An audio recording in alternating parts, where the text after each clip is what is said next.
please like Southwest Detours and also the Las Vegas Harvey Girls. Also, I have a Facebook page. And I want to thank Highlands University for asking me to do this talk on one of my very favorite subjects, which is Fred Harvey. And my business is basically based on Fred Harvey, touring the Montezuma and the Castaneda and also the Plaza Hotel. Those are three of my popular requests. So some of the information in the talk today is sourced from The Fred Harvey Houses of the Southwest by Richard Melzer, Harvey Houses of New Mexico by Rosa Latimer, who happens to be a good friend of mine, and Appetite for America by Stephen Fried. I'm going to start off my talk by actually quoting Stephen Fried in the beginning of his book, which is, "Who the hell was Fred Harvey?" And we're going to show you a little picture here of Fred Harvey. So Fred Harvey was an Englishman. He came to America at the age of 15 in 1850, which I read with $1 in his pocket. And he built a family and a career. And then in his early 40s, he started a revolutionary business feeding train passengers in the Wild West on the Santa Fe Railroad. Fred Harvey was the founding father of the American service industry. He's actually the American dream, immigrant coming to America and starting an empire. His story and his methods are still studied in graduate schools of hotels, restaurants, advertising, and marketing. So Fred Harvey was actually the first widely known, respected brand name in America, established years before Coca-Cola. Fred Harvey was an innovative entrepreneur, a marketer, credited with creating the first restaurant chain in the US.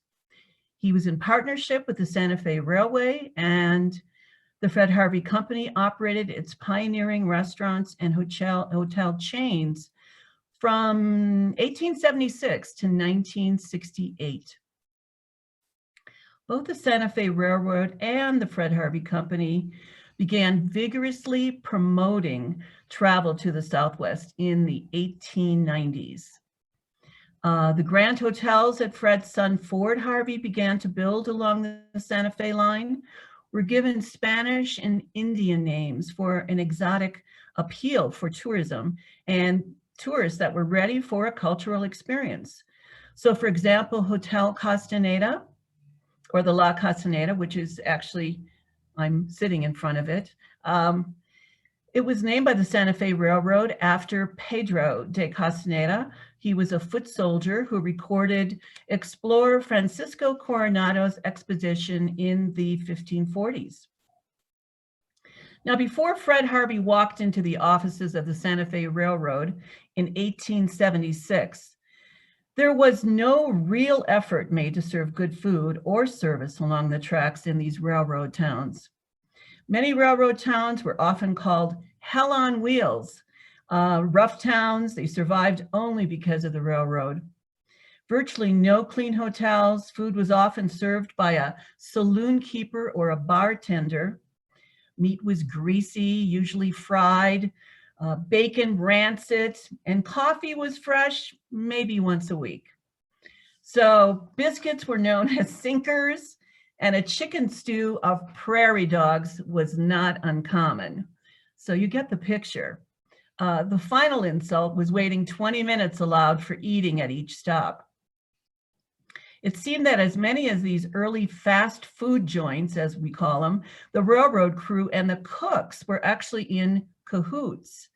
They purposely served the food late, or the train decided to leave early, making it impossible to eat that awful food they had already paid for. And then the railroad and the restaurant could split the rewards and double their profits by reserving the food to the next hungry train victim. So Fred Harvey knew he could do better than that. And he also knew the Santa Fe Railroad was expanding and needed to develop a robust business to finance the growth. When Harvey met with the Santa Fe officials in 1876, he was confident he could personally change that miserable reputation of railroad dining and increase passenger service. So on a handshake with the president of the Santa Fe Railroad, an agreement was reached and the first restaurant chain in the US was launched. You know, after that, Howard Johnson's, McDonald's, all these other chains, they were actually based after the Fred Harvey Company. In Harvey's first 15 years with the Atchison, Topeka, and Santa Fe Railroad, he created 17 trackside restaurants. Now, Fred Harvey died in 1901, and his son Ford took over that. And at their peak, the Fred Harvey Company had 84 facilities and restaurants through New Mexico, Arizona, California, Kansas, and Texas. 12 hotels, 60 dining cars, and in New Mexico, there were 14 Harvey houses. In Las Vegas, we can boast that we have 2 Harvey hotels. The Montezuma Hotel, built in 1882. It was the largest luxury resort hotel ever built by the Santa Fe Railroad. And the Castaneda Hotel, built in 1898 as Fred Harvey's first great trackside hotel, which is pictured behind me. But we're going to first talk about the Montezuma. The Montezuma Hotel, now everybody nicknames it the Castle or Montezuma Castle. It houses the United World College currently. And in 1882, the railroad built a spur line from Las Vegas to Montezuma to coincide with the grand opening for folks to enjoy the hot springs. It was named after an Aztec ruler, Montezuma. It cost the railroad $200,000 to build. That was a lot of money back in those days. And actually that area up there was originally called the Las Vegas Hot Springs. I think we have a photo of that. Yeah, there it is. So that's one of the original brochures. It was named after an Aztec ruler, Montezuma. It cost the railroad $200,000 to build. And the railroad called in Fred Harvey to manage this luxury resort. But this hotel really was not in Fred Harvey's vision. He went up there, but he really didn't like the Wild West too much. It was a 90,000 square foot wooden structure. It entertained 18,000 guests when it first opened. It was built for the millionaires at the time. It had polo fields and horse stables, casinos, a bowling alley, archery ranges, 40 hot springs, and ranging from the hottest to the coldest. You could get all the luxury baths and massages and everything you wanted. It was very heavily touted for almost every illness, arthritis, TB, even syphilis. And it was advertised as special comforts for invalids, which was one of the reasons that I believe it failed. It was the first building in the Southwest to have electricity. You paid by the hour, just like today's internet service. The first building in the Southwest to have a working elevator. The railroad advertised it very heavily as absolutely fireproof. But unfortunately, 2 years later, in 1884, it burned down. It was rebuilt again, this time out of the red sandstone that you see, and was built by the architects Burnham and Root, very famous architects from Chicago. 4 months later, it burnt again. So it was a financial failure for the railroad. It permanently closed in 1903. And as I said, Fred Harvey he actually left his position as a manager after the first fire because it really was not where he wanted to be. It wasn't in his vision. And there were it was the Wild West out there, cowboys coming, shooting inside the hotel. And so Fred Harvey had left earlier on. But that brings us to the Hotel Castaneda. The Hotel Castaneda was called the Queen of Las Vegas. It was built in 1898, 1899, and this is actually a very recent picture of the Castaneda. They just put in all the sod, which is looking great. It is the oldest Mission Revival style hotel in New Mexico. Built as a prototype for other Harvey hotels on the trackside. Originally had 37 to 40 guest rooms, and these were all upstairs with 6 bathrooms and 1 unisex bathroom downstairs. It was designed by the architect Frederick Louis Roheg from California. It's the only hotel he ever designed for the railroad. It operated for 50 years, and then it closed as a hotel in 1948. Never was a hotel again until now, 72 plus years later. The cost to build the Castaneda in 1898 was $110,000, and they put in another $30,000 worth of furnishings. Now, $110,000 in our money right now today is probably close to $2 million. But today it's cost over $5 million to renovate the Castaneda. And actually, Mr. Alfeld, who owns it, had said to me, you know, I could build a brand new hotel out on the highway for less than this, but he's not saving a Harvey hotel. So we're very lucky. The Castaneda Hotel was really the beginning of America's hospitality empire. And Alan Alfeld purchased the Castaneda in 2014. Mr. Alfeld also owns the La Posada in Winslow, Arizona, the historic Plaza Hotel here right on our plaza in Las Vegas. And he's recently acquired the legal tender in Leme, New Mexico. Alan Alfeld started the renovations at the Castaneda in 2017, 3 years after he purchased the hotel.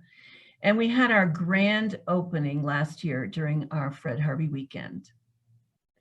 There's only 4 Harvey hotels that are still operating to this day as hotels, which is the La Posada in Winslow, Arizona, the La Fonda in Santa Fe, and the El Tovar in the Grand Canyon, and now our Castaneda Hotel. So we are very fortunate. Across the street from the Castaneda Hotel is the Rollins Building. Now that was built around the same time as the Castaneda, 1899, by a Mr. Rollins. It was built as a hotel on Railroad Avenue. Railroad Avenue was really a busy street when the railroad came here in 1879, and it needed more city hotels. And Mr. Rollins was not intimidated by this beautiful hotel across from him, the Castaneda. He was also an Englishman who immigrated here, and he leased the Rollins Building or the Rollins Hotel to Fred Harvey. And it became the dormitory for the Harvey girls. And they worked at the Castaneda, of course. So it had 14 rooms, 1 bathroom, and 1 wash tub. I still can't believe there were 14 Harvey girls that had to share 1 bathroom.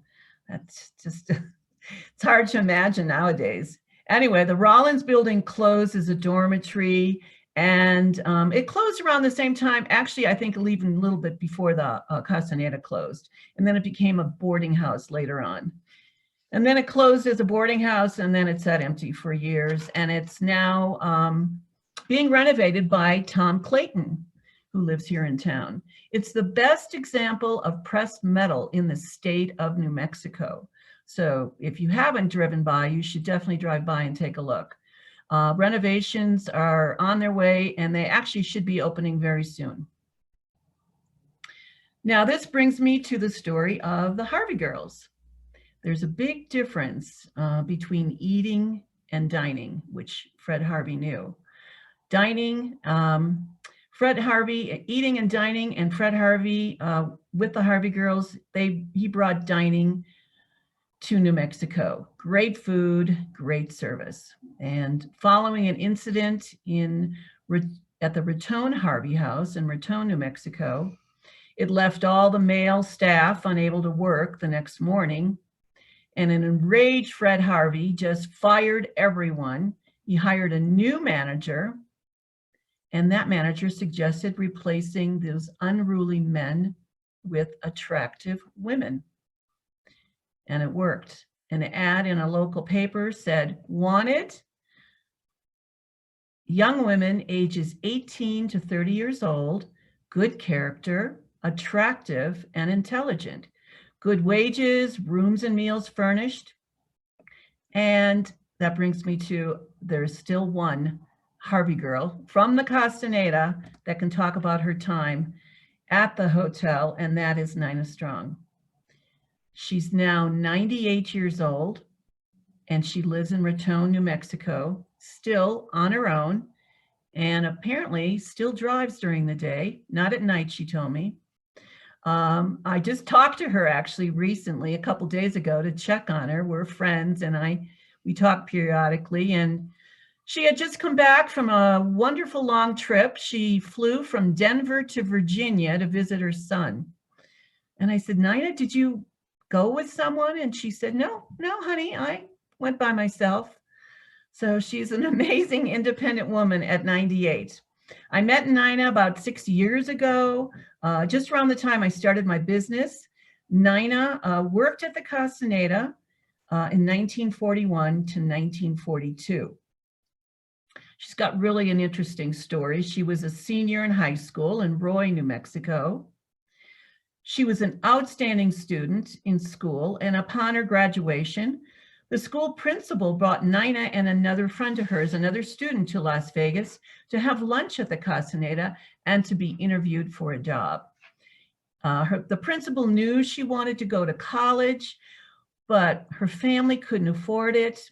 He knew the manager at the Castaneda, and he spoke to him about the possibility of hiring Nina and her friend. Well, Nina told me, you couldn't get hired as a Harvey girl without a recommendation. So she was so delighted when she was hired, because it meant she could now attend college at Highlands University. So she enrolled immediately. She attended school during the day, and then she worked at night and into the early morning. Her shift at the Castaneda was 10 p.m. to 6 a.m. in the morning. I asked her, when did she sleep? And she said, whenever I could. So Nina was able to attend the grand opening last year of the Castaneda Hotel.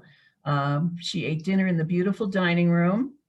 And this is another funny story. She kept telling me she wanted to eat in the dining room. She would call me periodically. She actually came over and had a pre-renovation tour, and she wore a hard hat. She was dying to see the Castaneda, and she wanted to eat in the dining room. And I said, Nina, the bar is open. Bar Castaneda is open, and they have great food. No, I don't want to eat in the bar. I want to eat in the dining room.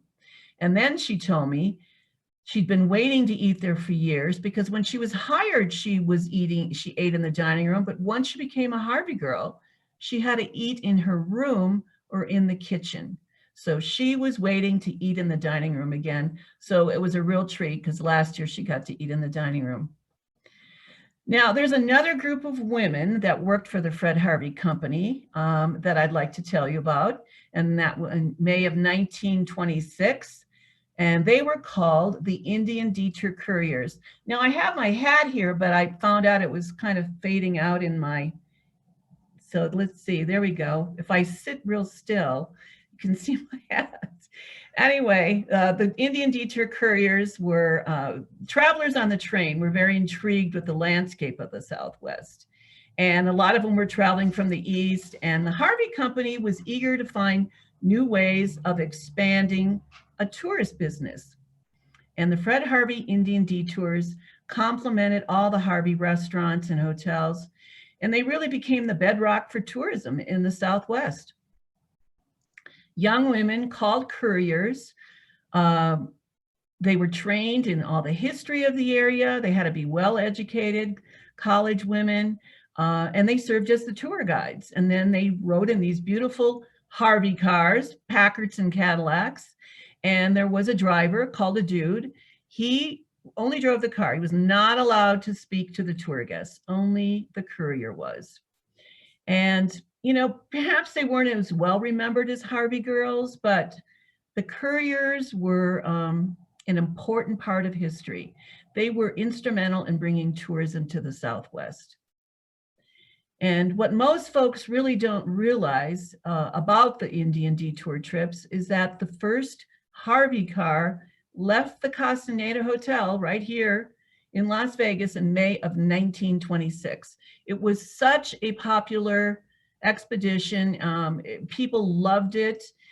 4 months later, actually, Santa Fe became the hub because that was one of the stops. It was a 3-day, 300-mile trip. They'd stop in the Pecos on the way to Santa Fe, and all the tourists loved Santa Fe, and it became the hub.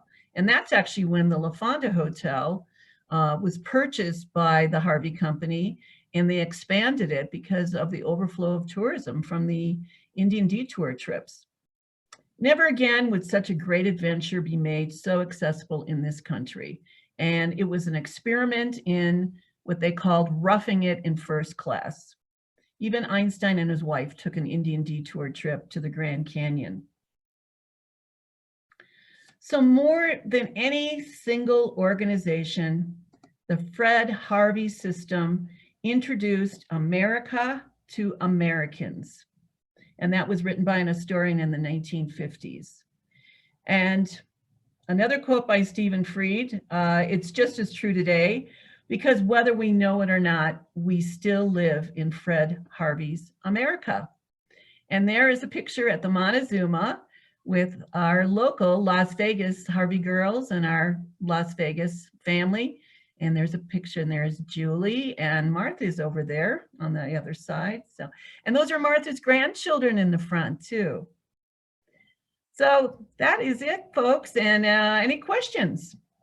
Thank you for listening. Oh, and here's some treasures. I put this picture in because I wanted to show a few of the little treasures that were found in the Castaneda. When they did the renovations at the Castaneda Hotel, they have found a lot of amazing treasures. They have stored them all in a big box, but I was lucky. I was doing tours there ever since Alan Alfeld purchased the Castaneda. He gave me the keys to the hotel and said, you can do tours if you want. And that's actually how I started my business. And so all during the renovations, we did hard hat tours. Well, one of the crew members was working in the attic a lot, cleaning it. He said, I don't think anybody's ever cleaned this attic in 100 years. And they uncovered so many cool things. These are some really old eyeglasses, an old whiskey bottle. There was some pottery, furniture, telegrams, really cool telegrams. Anyway, there is going to be up on it's the 3rd floor. There's an elevator in the Castaneda they installed, which goes to the basement and that goes up to the attic. And in the attic, which looks beautiful now, they're going to put a Fred Harvey museum. And all these pieces that they have found in the Castaneda will go up in the museum. So one day you'll all get to see all that, and it's pretty exciting. So any questions? Yes, feel free. Anybody, if you want to ask a question, you can unmute your mic or type a question in the chat. I do see we have a comment from Martin here about the owners in the 1970s who rented rooms of the Castaneda out to students. I don't know if Kathy wants to speak to that at all. Let me see. Is there a question, did you say? This is Martin, the person who types it in. It was really more of a comment, which was that back in the mid-1970s, there was a couple named Don and Marie Eld who bought the Castaneda, yes. Right, and they opened the restaurant actually, and yes, and rented rooms back then. Right. I had the good fortune of being able to stay there back then. And although it had a distinctly different feeling for me than anywhere I'd ever lived, I didn't ever feel any spirits at the time, even though, you know, well, I certainly don't rule out because being a sensitive individual, if there was some, you know, ethereal spirits wandering the halls. I've heard some amazing stories from the Castaneda though. And yes, I do know Marie, and I didn't know her husband then at the time, but I do know Marie. She actually, when she sold the Castaneda, moved to Santa Fe and bought a big, beautiful home. But she didn't tell me about spirits, but other people that had stayed there when it was a boarding house also at the Castaneda. I know a lot of Highland University students rented rooms there too.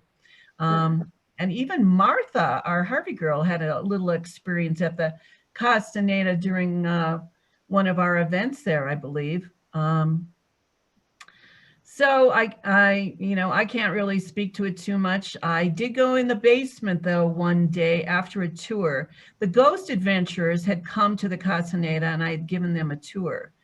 And they found a lot of spirits, they said, in the basement. Well, I was so intrigued. I had never gone down in the basement. That was not a place I give tours.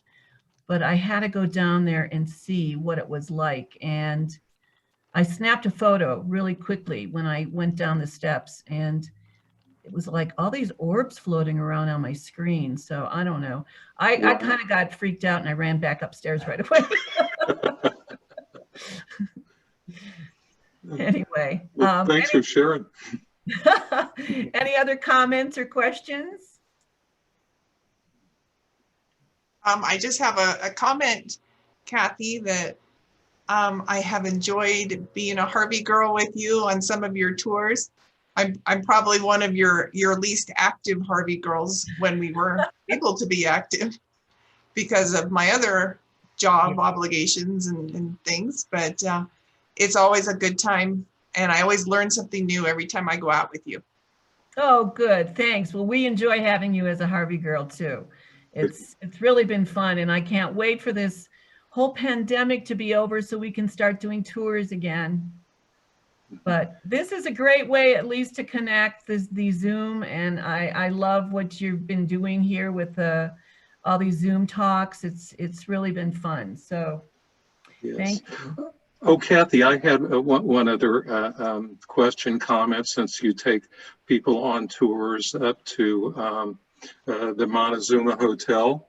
Yes. Which is, have you heard whether or not any archaeological digs that had occurred earlier around the Montezuma hot springs had indicated an absence of any kind of weapons of any sorts, and that historians had concluded that there was never any conflict, even like when you know, Native Americans, cowboys, Spanish settlers, what have you, had met at the hot springs for its healing waters.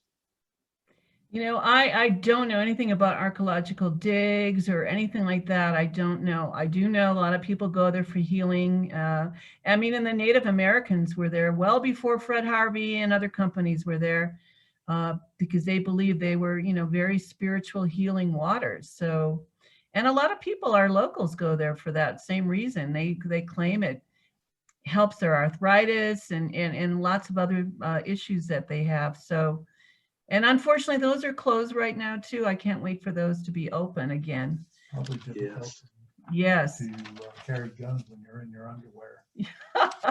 Anyway, I also want to mention that we have one guest here, Kathy Weir, and she has the Fred Harvey Mary Coulter Facebook page. So if you want to keep up with everything Fred Harvey and Mary Coulter, you can like her page also. So well, thanks for the shout out, Kathy. Yeah, thanks for joining us, Kathy. Any other questions?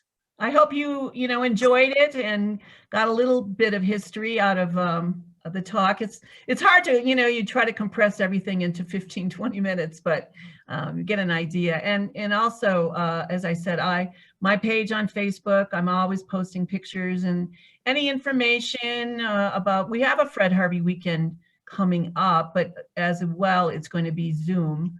So, and it'll be all the information, if you're interested, is going to be on the Kathy Weir's page, Fred Harvey Mary Coulter.